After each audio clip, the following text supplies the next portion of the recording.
تمہارے والدین تمہاری جنت بھی ہیں، تمہارا دوزخ بھی ہے. یعنی والدین کی خدمت جنت میں لے جائے گی، والدین کی نافرمانی دوزخ میں لے جائے گی. والدین جنت میں جانے کا ذریعہ بھی بن سکتے ہیں، اور والدین کی نافرمانی اولاد کو دوزخ میں بھی لے جائے گی.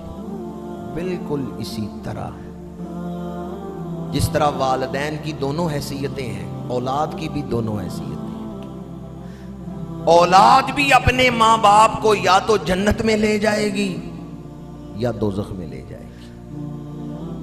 کچھ اولادیں ایسی ہیں جو اپنے والدین کو دوزخ میں لے جائیں گی.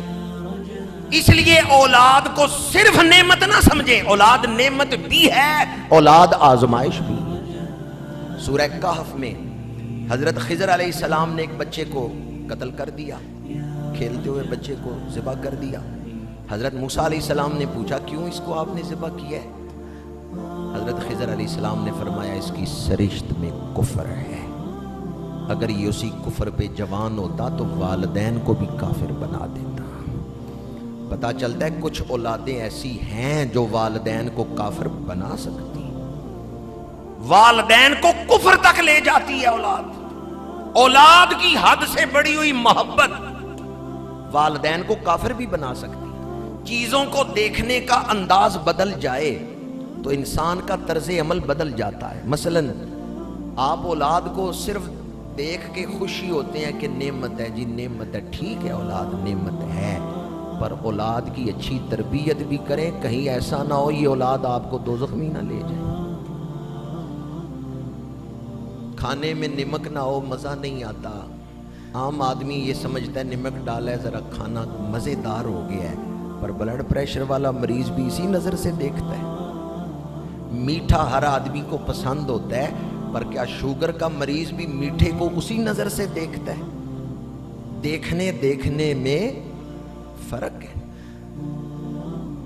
اگر آپ چاہتے ہیں کہ آپ کے دل میں اولاد کی تربیت کا جذبہ پیدا ہو تو پھر یہ بات کان کھول کے سن لیں، اولاد جنت میں بھی لے کے جائے گی، اولاد دوزخ میں بھی لے کے جائے گی. باپ تو نیک ہے لیکن اس نے تربیت نہیں کی اولاد کی، اپنی ڈیوٹی نہیں ادا کی، یا پھر حد سے بڑھ کے اولاد سے محبت کرتا ہے. وہ چاہتا ہے دنیا کی ہر نعمت میری اولاد کو ملے، پھر حلال حرام کا فرق ہی نہیں. بیٹا گناہ کر رہا ہے، بیٹا فلمیں دیکھ رہا ہے، بیٹا گانے سن رہا ہے، باپ کو پرواہ ہی نہیں.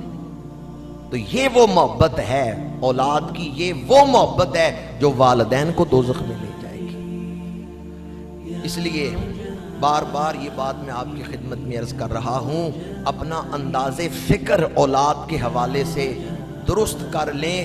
اولاد نعمت بھی ہے، اولاد آزمائش بھی ہے. حضرت ابراہیم علیہ السلام نے اللہ تعالیٰ سے اولاد مانگی. اب ہم اس آزمائش میں کامیاب کیسے ہو سکتے ہیں؟ اولاد سے محبت کریں، لیکن جس نے اولاد دی ہے اس سے بڑھ کے نہ کریں. ہم یہ آزمائش میں ڈالے گئے ہیں نا اولاد، تو اس آزمائش میں ہم کامیاب کیسے ہو سکتے ہیں؟ اولاد سے محبت کریں. اولاد سے محبت کرنا رحمت ہے، اولاد سے محبت کرنا نبیوں کی سنت ہے، اولاد سے محبت کرنا خود میرے آقا کریم کی سنت ہے. اولاد سے محبت کریں تو اجر ملتا ہے، لیکن اولاد سے اتنی ہی محبت کریں جتنا شریعت اجازت دے. جس نے اولاد دی ہے اس کی محبت ہر محبت پر غالب ہونی چاہیے. جہاں اولاد کی محبت اور رب کی محبت آپس میں ٹکرائے وہاں رب کی محبت کو ترجیح دے، پھر آپ آزمائش میں کامیاب ہو گئے. حضرت ابراہیم علیہ السلام نے دعا مانگی ہے، اللہ نے بڑھاپے میں اولاد عطا فرمائی ہے. جناب اسماعیل علیہ السلام، بیٹا خوبصورت بھی ہے، بیٹا شان والا بھی ہے، بیٹا اچھے اخلاق والا بھی ہے. آپ اپنی اولاد سے محبت کرتے ہیں. فرشتوں نے عرض کیا پروردگار خلیل تیرا ہے، محبت اپنی اولاد سے کر رہا ہے. خلیل کسے کہتے ہیں؟ گہرے دوست کو، گہرا دوست. حضرت ابراہیم کا لقب ہے خلیل اللہ، یہ اللہ کے خلیل ہے، اللہ نے انہیں اپنا خلیل بنایا ہے۔ پروردگار خلیل تیرا ہے، محبت اپنی اولاد سے کر رہا ہے۔ اللہ کریم نے فرمایا فرشتوں میں تمہاری آنکھوں پہ ظاہر کر دیتا ہوں میرا خلیل میرے ساتھ ہی محبت کرتا ہے۔ حضرت ابراہیم علیہ السلام نے خواب دیکھا،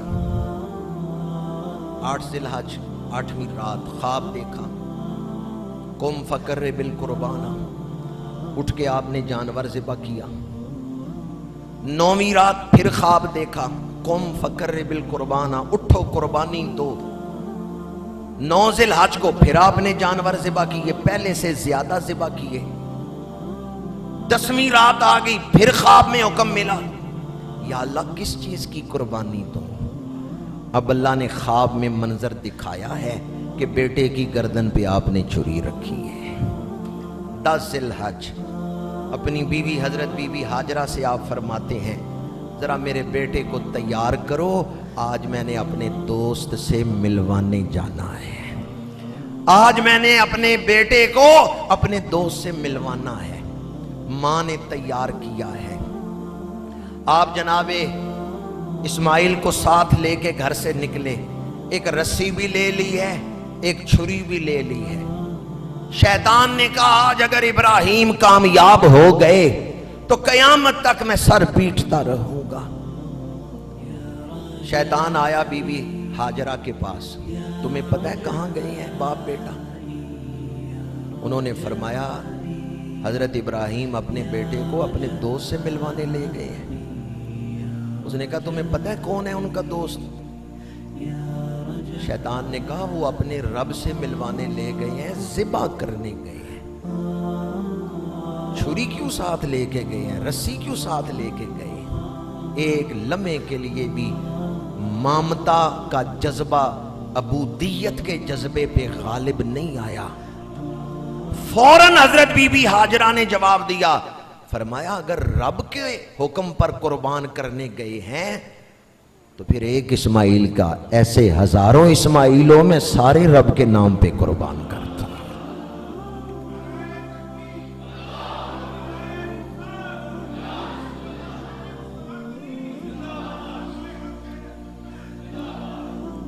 مامتا کے جذبے کو عبودیت کے جذبے پہ وہ غالب نہیں کر سکا، ناکام ہو کے دوڑا ہوا آیا حضرت ابراہیم کے پاس۔ اب یہاں کوشش کرتا ہے، کہتا ہے ابراہیم بڑھاپے کی اولاد ہے، اتنا خوبصورت بیٹا ہے، رب کے حکم پہ ذبح کر دو گے؟ آپ نے 7 کنکریاں اٹھائیں، جا دیوس یہاں سے بھاگ جا، بسم اللہ اللہ اکبر، بسم اللہ اللہ اکبر۔ وہ جو کنکریاں آپ نے ماری تھی نا شیطان کو، آج بھی حج میں حاجی مناسک حج ادا کرتے ہوئے حضرت ابراہیم کی اس سنت کو زندہ کرتے ہیں۔ وہ کنکریاں مار رہے ہیں۔ یہ کنکریاں مارنا قربانی کے راستے کا سفر ہے۔ قربانی کی منزل تک پہنچنے کے لیے شیطان کو تو راستے سے ہٹانا پڑے گا۔ بات سمجھ رہے ہیں میں کیا کہہ رہا؟ قربانی کی منزل تک پہنچنے کے لیے شیطان کو راستے سے، اس کے مشوروں پر اگر عمل کریں تو قربانی کی منزل تک پہنچ سکتے ہیں۔ آج کے جمعۃ المبارک کا یہ جملہ اگر دل پہ نقش کر لیں تو انشاءاللہ دین پر عمل کرنے کے لیے دل میں ایک جذبہ بیدار ہوگا۔ شیطان بڑے مشورے دیتا ہے، یہ کر لو، یہ کر لو، یہ کر لو۔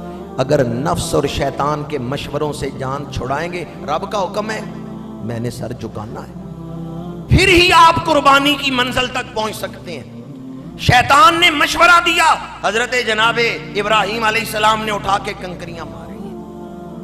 بعض لوگ پوچھتے ہیں آج کل ہم جب کنکریاں پھینکتے ہیں شیطان تو ہمارے سامنے نہیں ہوتا، تو پھر کنکریاں پھینکنے کا کیا فائدہ؟ تکلیف آج بھی شیطان کو ہوتی ہے۔ جب آپ بسم اللہ اللہ اکبر کہہ کے کنکریاں مارتے ہیں، تکلیف آج بھی شیطان کو ہوتی ہے۔ کنکریاں مارنے والوں کے دلوں میں اطاعت الہی کا جو جذبہ ہوتا ہے، اس کی وجہ سے آج بھی کنکریاں شیطان کو لگتی ہیں، آج بھی اسے ان سے تکلیف ہوتی ہے۔ ہو رہا ہے آج تک شیطان دیکھو سنگ سار، اس کھلے دشمن پہ ایک یلغار قربانی سے ہے۔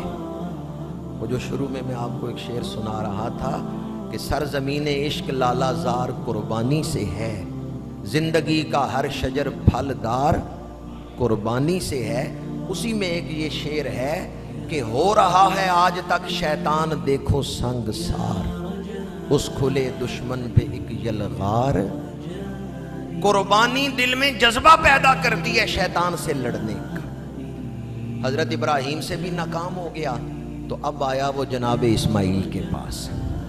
اسماعیل جانتے ہو تمہارے باپ تمہیں کیوں لے کے آئے ہیں؟ ان کے ہاتھ میں چھری ہے، رسا ہے، یہ تمہارے ہاتھ پیر باندھ کے تمہاری گردن پہ چھری چلائیں گے، ذبح کریں گے۔ جناب اسماعیل نے فرمایا بتاؤ کوئی بوڑھا باپ بھی جوان بیٹے کو ذبح کرتا ہے؟ اور پھر دعاؤں سے مانگا ہوا بیٹا۔ شیطان نے کہا تمہیں نہیں پتا ان کے رب نے حکم دیا ہے، رب کے حکم پہ ایسا کرنے والے ہیں۔ جناب اسماعیل مسکرائے، فرمایا رب کا حکم ہے تو پھر ایک جان کیا، اسماعیل ہزاروں جانیں قربان کرنے کو تیار ہے۔ جان دی ہوئی اسی کی تھی، حق تو یہ ہے کہ حق ادا نہ ہوا۔ قرآن پاک نے اس واقعہ کو بیان کیا۔ حضرت ابراہیم علیہ السلام نے اپنے بیٹے سے فرمایا یا بنیا انی ارا فی المنام انی اذبحک فانظر ماذا تری، قال یا ابت افعل ما تؤمر ستجدنی انشاءاللہ من الصابرین۔ سورہ صافات کھول کے پڑھیں۔ ہمیں جانور یاد رہا ہے، ہمیں وہ گفتگو یاد نہیں رہی جو باپ اور بیٹے نے کی تھی۔ اصل تو وہ گفتگو ہے، قربانی کا اظہار تو اس گفتگو میں ہے۔ یا بنیا، اے میرے بیٹے، انی ارا فی المنام، میں نے خواب دیکھا ہے